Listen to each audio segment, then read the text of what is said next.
IDSG ಕಾಲೇಜಿನಲ್ಲಿ RBI bank ವತಿಯಿಂದ ವಿದ್ಯಾರ್ಥಿಗಳಿಗಾಗಿ ಆರ್ಥಿಕ ಸಾಕ್ಷರತಾ ಕಾರ್ಯಕ್ರಮವನ್ನು ಹಮ್ಮಿಕೊಳ್ಳಲಾಗಿತ್ತು. RBI bank assistant manager Chetan ಅವರು ವಿದ್ಯಾರ್ಥಿ ಜೀವನದಲ್ಲಿ ಹಣಕಾಸಿನ ಅರಿವಿನ ಅವಶ್ಯಕತೆ ಮತ್ತು ಉಳಿತಾಯ ಹೂಡಿಕೆ ಕುರಿತಂತೆ ಸಂಕ್ಷಿಪ್ತವಾಗಿ ಮಾಹಿತಿ ನೀಡಿದರು. ಸ್ಕಾಲರ್ಶಿಪ್ ಬರ್ತಿರ್ಬೋದು, ಇಲ್ಲಾಂದ್ರೆ ನಿಮ್ಮ ತಂದೆ ತಾಯಿ ದುಡ್ಡು ಕೊಡ್ತಾ ಇರ್ಬೋದು, ಅಥವಾ ನೀವೆಲ್ಲಾದ್ರೂ ಒಂದು ಸಣ್ಣ ಪುಟ್ಟ ಪಾರ್ಟ್ ಟೈಮ್ ಉದ್ಯೋಗ ಮಾಡ್ತಿರ್ಬೋದು. ಹೌದಾ? ಯಾರ್ಯಾರಿಗೆ ಎಲ್ಲಿಂದ ದುಡ್ಡು ಬರ್ತಿದೆ? ತಂದೆ ತಾಯಿ ಹತ್ರ ಬರೀ ತಂದೆ ತಾಯಿನೇ ದುಡ್ಡು ಕೊಡ್ತಾರೆ. ನಿಮ್ಮ ಅಕೌಂಟಿಗೆ ದುಡ್ಡು ಹಾಕುವಂತವ್ರು ಎಷ್ಟು ಜನ? ಅಥವಾ ನಿಮ್ಮ ಸ್ಕಾಲರ್ಶಿಪ್ ಇಂದ ಯಾರಾದ್ರೂ ಬರ್ತಿದ್ಯಾ ದುಡ್ಡು? ಅಥವಾ ನೀವೇ ಯಾವ್ದಾದ್ರು ಪಾರ್ಟ್ ಟೈಮ್ ಉದ್ಯೋಗ ಆ ರೀತಿ ಏನಾದ್ರು ಮಾಡ್ಕೊಂಡಿದ್ದೀರಾ? ನಿಮ್ಮ ಖಾತೆಗೆ ಯಾವ ರೀತಿ ದುಡ್ಡು ಬರುತ್ತೆ? ಸ್ಕಾಲರ್ಶಿಪ್ ಬರುತ್ತೆ. ಹೌದಾ? ಸೊ ಈಗ ನಿಮ್ಮ ಖಾತೆ ಹಣ ಇದೆ, ಸೊ ಅದನ್ನ ಯಾವ ರೀತಿ ನೀವು ಖರ್ಚು ಮಾಡಬೇಕು, ಯಾವ ರೀತಿ ಇದನ್ನ ಮಾಡಬೇಕು ಅಂತ ನಾನು ಹೇಳ್ತೇನೆ. ಮುಖ್ಯವಾಗಿ ನಮ್ಗೆ ಹಣ ಬಂದಾಗ ನಮ್ಮ ಖಾತೆಯಲ್ಲಿ ನಾವೇನ್ ಮಾಡ್ತೀವಿ? ಮುಖ್ಯವಾಗಿ ಈಗ ಅಂದ್ರೆ ಒಂದು 500 ರೂಪಾಯಿ ಇದೆ ಅಕೌಂಟ್ ಅಲ್ಲಿ, ಆಯ್ತಾ? ಸೊ ಈಗ ನೀವೇ ನಾ ಹಾಸ್ಟೆಲ್ ಇದ್ದೀನಿ, ನಮ್ಮ ಮನೇಲಿ ಇವಾಗ ನಾನು ಹಾಸ್ಟೆಲ್ ಇರ್ಬೇಕಾದ್ರೆ ನಮ್ಮ ಮನೇಲಿ ನಮ್ಮ ತಂದೆ ನನಗೆ 1,500,000 ರೂಪಾಯಿ ಕಳಿಸ್ತಾ ಇದ್ರು ತಿಂಗಳಿಗೆ. ಹೌದಾ? 1,500,000 ಕಳಿಸ್ತಾ ಇದ್ರು. ಸೊ ಈಗ 1,500,000 ರೂಪಾಯಿ ನನ್ಗೆ ಏನೋ ಅರಿವಿರ್ಲಿಲ್ಲ, ಸುಮ್ನೆ ಖರ್ಚು ಮಾಡೋದು ದುಡ್ಡಿರೋವರೆಗೂ. ಆಮೇಲೆ ಅಪ್ಪನ ಫೋನ್ ಮಾಡೋದು, ಈಗ ದುಡ್ಡು ಖಾಲಿ ಆಯ್ತು, ದುಡ್ಡು ಕಳಿಸಿ ಅಂತೇಳಿ. ಹೌದಾ? ಸೊ ಅದೇ ಈಗ ನಾನು ಮುಂಚೆ ಯಾವಾಗ ಓದ್ತಿರ್ಬೇಕಾದ್ರೆ ಅಥವಾ ನೀವು ಇವಾಗ ಈ 1,500,000 ಇದ್ದಾಗ ಈಗ ಮತ್ತೆ ನಮ್ಗೆ ದುಡ್ಡು ಕಳ್ಸೋದು ನಮ್ಮ ತಂದೆ ತಾಯಿ ಮುಂದೊಂದು ತಿಂಗಳೇನೆ ಅನ್ಕೊಳ್ಳಿ ಈಗ, ಅಥವಾ ಸ್ಕಾಲರ್ಶಿಪ್ ಬರೋದು ಮುಂದೊಂದು ತಿಂಗಳೇನೆ. ಸೊ ಈ 1,500,000 ಅಥವಾ 2,000ದಲ್ಲಿ ನೀವು ಒಂದು ಪಟ್ಟಿ ಮಾಡ್ಕೋಬೋದಾ?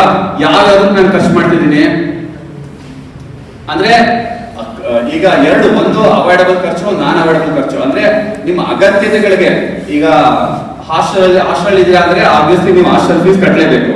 ಹಾಸ್ಟೆಲ್ ಫೀಸಿಗೆ ಒಂದು 500 ರೂಪಾಯಿ ಅನ್ಕೊಳ್ಳಿ, ಈಗ 1,500,000ದಲ್ಲಿ ಹಾಸ್ಟೆಲ್ ಫೀಸ್ ಅವಾಯ್ಡ್ ಮಾಡಕ್ ಆಗಲ್ಲ. ನೀವು ಹಾಸ್ಟೆಲ್ ಫೀಸ್ 500 ರೂಪಾಯಿ ಕಟ್ಟಲೇಬೇಕು. ನೀವು ಹಾಸ್ಟೆಲ್ ಇಂದ ಬಸ್ಸಿಗೆ ಬರ್ತಿರ್ತೀರ ದಿನ ಕಾಲೇಜಿಗೆ, ಅದಕ್ಕೊಂದು 100 ರೂಪೀಸ್ ಅನ್ಕೊಳ್ಳಿ. 100 ರೂಪೀಸ್ ಅದನ್ನ ಅವಾಯ್ಡ್ ಮಾಡಕ್ಕಾಗಲ್ಲ.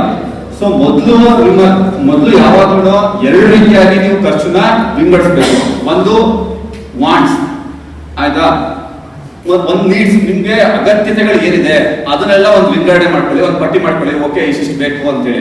RBI bank deputy general manager V Hariprasad ಅವರು ಮಾತನಾಡಿ, ಎಲ್ಲ ವರ್ಗದ ಜನರಿಗೂ ಆರ್ಥಿಕ ಸಾಕ್ಷರತೆಯನ್ನು ತಲುಪಿಸಬೇಕು ಎಂಬ ಉದ್ದೇಶದಿಂದ ಈ ರೀತಿ ಕಾರ್ಯಕ್ರಮವನ್ನು ಆಯೋಜಿಸುತ್ತಿದ್ದೇವೆ ಎಂದು ತಿಳಿಸಿದರು. ಈಗ ನಾವು ರಿಸರ್ವ್ ಬ್ಯಾಂಕು 90ನೇ ವರ್ಷದ ಜನ್ಮದಿನದ ಆಚರಣೆ ಮಾಡ್ತಾ ಇದೆ ಈ ವರ್ಷ.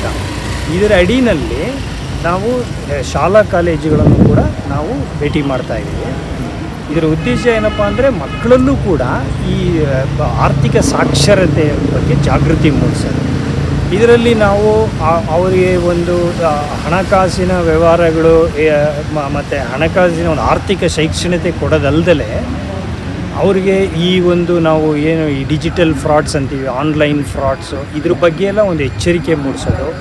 ಮತ್ತು ಈಗ ನಮ್ಮಲ್ಲಿ ರಿಸರ್ವ್ ಬ್ಯಾಂಕ್ ವತಿಯಿಂದ ಏನೇನು ಒಂದು ಸೌಲಭ್ಯಗಳಿದೆ, ಈ ಗ್ರೀವಿಯನ್ಸಸ್ ರಿಡ್ರೆಸಲ್ ಮೆಕ್ಯಾನಿಸಮ್ ಅಂತೀವಿ, ಅಂದರೆ ದೂರುಗಳನ್ನು ನಿವಾರಣೆ ಮಾಡತಕ್ಕಂಥ ಒಂದು ಇಂಥದನ್ನೆಲ್ಲ ನಾವು ಅವರಿಗೆ ತಿಳಿಸ್ಕೊಟ್ಟು ಈ ಈ ಆರ್ಥಿಕ ಒಂದು ಜಾಗೃತಿ ಮೂಡಿಸೋದು ಇದರ ಉದ್ದೇಶ.